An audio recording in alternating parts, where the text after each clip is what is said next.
Alright, we've started now. We've covered the first two. Now we're starting with the CC, which stands for closed corporation. Not closed, but close. What does close mean? It means the members have got the personal interest in the company, right? It's a formal registered company, but they are still small enough and have a members they can interact. But here's the thing, right? You can't start one anymore. If it's already established, you can continue on, but you can't start it anymore. So the owners we call members, right? And the members, it's always between 1 and 10. If there's more members, all right, for more than 6 months, if it's 11 members for more than 6 months, then they lose their status of liability and everyone becomes fully liable for the debts, because then it's no longer a membership, or it is, but there's this penalty. Just take that in note. Who's the managers? Still the members. They share the risk. That's one of the big advantages. Everyone shares the workload. They bring their different skills. The profit is shared, and this is now based on the MOI. So I'll get to the MOI a bit later. Let's just jump to capital. Capital can be more because it's now between 1 to 10 members that can contribute.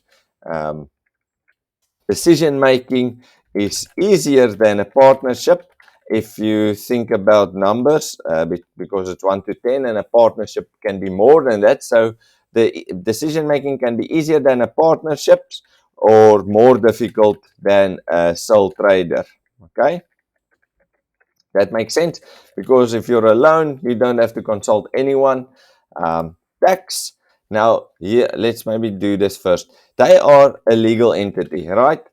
Closed corporation is a legal entity. That means it is a formal registered business. Yes, they need to be registered, and there's a document that is required when you register.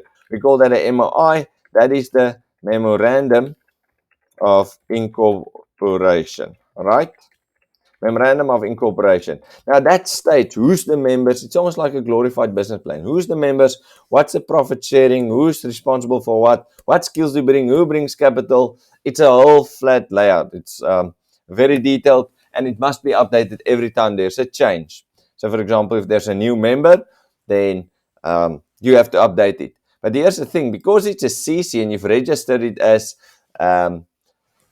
Peter's Attorneys .cc, your name. Now let's just get to the name requirements. There is a name requirement. The name must end with CC, and because it's a legal entity, the business can continue to exist even though there's a change of owner. So there can be multiple owner changes, but Peter's Attorney CC will stay the same.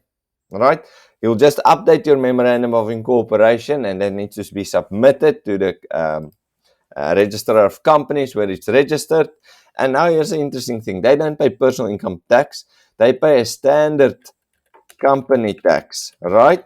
And this is fixed at 28%. So here's one advantage. If your income has increased so much that you're in that 45% bracket, that's the long overdue for registering a formal company. Why? There's tax benefits. You pay less tax. But the owners, the members, also pay tax now in their personal capacity, right? So it's double tax, if you want to put it in that way. Continuity, because it's a legal entity, there is continuity. They've got limited liabilities. That means they're not liable for all the debts of the company. Why? The company, the CC, is responsible for its own debts. So they are not also required to, it's optional to have their books audited, and they also have a personal interest in the company because it's a closed company, right? So this is a CC. It's just basically a glorified bigger business, but it's formal, it's registered. So it's just got all the advantages of a company, but it's still small enough with a personal interest.